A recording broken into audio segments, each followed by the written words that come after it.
The other is like more importantly to this topic, like how do I optimize my demo to ensure that I'm getting what I want out of it and the client is getting what they want out of it, and we both have this like optimal experience. Everybody gets optimization. I'm like, oh, Well, it's a big topic, and I'll try to stay. Yeah. Yes. Everybody at the.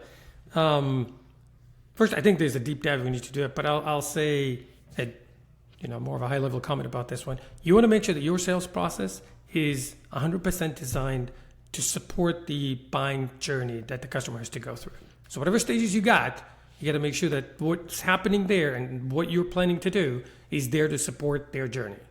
And that's the most critical thing. Now, I don't want to give software examples because I think there's so many variations, and maybe from the questions in the comments, we'll do maybe a follow-up Q&A on this one for people. But I'll stay with your example of the car, right? And the example of the car is that you taking the test drive created an emotional feeling about, oh, this is good. Yeah, it's the good old, you mentioned we like the car. It's the good old feeling of our car, just a new version of it. It's great. You'll enter that discussion later feeling like, this is good, and he's offering me a good deal, and whatever, elements that were important to them versus us and what's important. But we all come in there and feeling it's a good deal because it feels like this is a good fit. You would felt before like this is something I want, but not as good feeling as a good fit. And you need to think about it in your journey as well. What would get the customer to feel this is a really good fit? It's feeling really well. It feels natural. It feels good for me.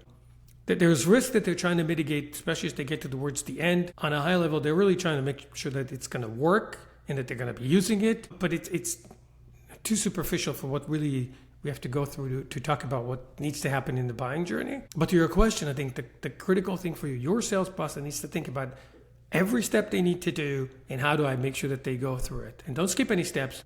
Yeah. By the way, there's the other thing about, it makes the process longer. You could argue that if they skip steps could make the process longer. Again, I'll go to the car because it's generic enough. Not taking the test drive would add another half an hour, an hour of negotiations because you would try to squeeze this and you don't feel good about that. And just because of where you're at versus you stepping in feeling, this is a good feeling. I feel good about this.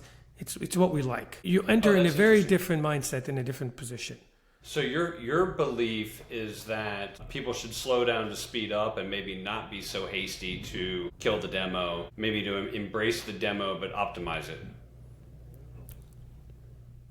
I think optimization is probably, you're being Oprah and giving everybody optimization is probably the key behind this.